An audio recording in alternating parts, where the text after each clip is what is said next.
Hello दोस्तों। आज हम लोग देखेंगे इस वीडियो में कि डेट ऑफ बर्थ कैसे निकाला जाता है। ठीक है, तो चलिए देखते हैं। तो डेट ऑफ बर्थ निकालने के लिए सबसे पहले आपको एक फॉर्मेट बनाना पड़ता है। फॉर्मेट में सबसे पहले आपको डे लिखना पड़ता है, मतलब दिन। फिर मंथ लिखना पड़ता है, मतलब माह। और ईयर लिखना पड़ता है, मतलब वर्ष। ठीक है, पहले डे, फिर मंथ, फिर ईयर। ठीक है, उसके बाद आपका जो ऊपर में रहेगा वो आपका आज का तारीख रहेगा। ठीक है, तो आज का तारीख मान लीजिए 12/6/2021 है, तो वो लिख लेना है। और डेट ऑफ बर्थ, अगर आपका अभी का डेट ऑफ बर्थ कितना है वो आपको लिखना है। तो अभी का डेट ऑफ बर्थ आपका मान लीजिए 4/3/2002 है, लिख लिए। ठीक है, अब आपको क्या करना है कि घटाना है। तो घटाने के लिए आप इधर से नहीं घटाना है, ईयर से नहीं घटाना है, घटाना है डे से, मतलब दिन से, क्योंकि ये सबसे छोटा यूनिट है। ये इधर से ही घटाएंगे। तो चलिए घटाते हैं।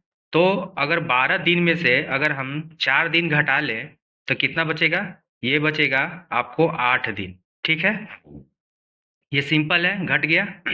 अब चलते हैं मंथ में। तो मंथ में अगर 6 मंथ में से अगर हम 3 मंथ घटा लें तो क्या बचेगा? ये बचेगा 3 मंथ। ठीक है, ये भी सिंपल था। अब आते हैं ईयर में।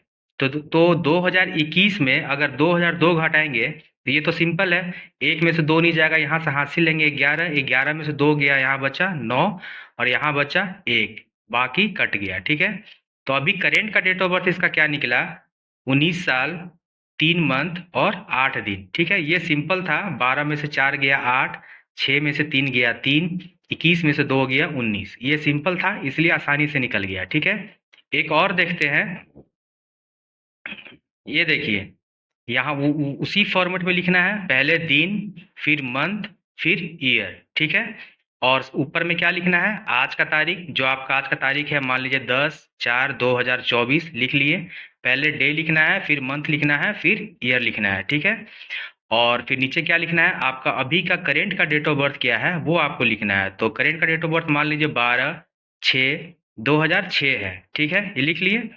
अब देखते हैं कि कैसे निकालना है।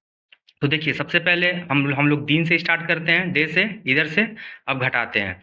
तो यहाँ देख रहे हैं कि 10 है ऊपर छोटा और नीचे है बड़ा 12। तो 10 में से तो 12 जाएगा नहीं, तो फिर क्या करेंगे? इसके बगल में क्या है? मंथ है। मंथ है, ठीक है। तो इससे 10 में से 12 जाएगा नहीं, तो हम क्या करेंगे? इसे हासिल लेंगे। ठीक है, हासिल कितना लेंगे? हासिल पूरा 1 मंथ का लेंगे। ठीक है, 1 मंथ का। अब देखिए कि चौथा मंथ क्या है? अप्रैल है। चौथा मंथ अप्रैल। अप्रैल कितने दिन का होता है? अप्रैल होता है 30 दिन का। तो ये पूरा 1 मंथ इसको देगा, मतलब 30 दिन इसको देगा। ठीक है, अब ये 30 और ये प्लस कितना हो गया? 40। ठीक है, 40 में से अब तो 12 घट जाएगा। तो 40 में से 12 घटाएंगे तो क्या बचेगा? आपका 28। ठीक है, अब यहाँ से तो 1 मंथ इसको दे दिया। ठीक है, तो यहाँ क्या बचा? अभी करेंट में बचा 3 मंथ। ठीक है, क्योंकि ये 1 मंथ इसको दे दिया था, तो यहाँ बचा 3 मंथ। अब 3 मंथ में से 6 मंथ तो जाएगा नहीं, घटेगा नहीं, तो क्या करेंगे? अब हम इससे इसको हासिल देंगे। ठीक है, तो ये ईयर है, तो ये पूरा 1 ईयर का इसको हासिल देगा। तो 1 साल में कितना मंथ होता है? तो 1 साल में होता है 12 मंथ। ठीक है, अब 12 और ये बचा था 3 मंथ, तो 12 और 3 प्लस करेंगे तो होगा 15।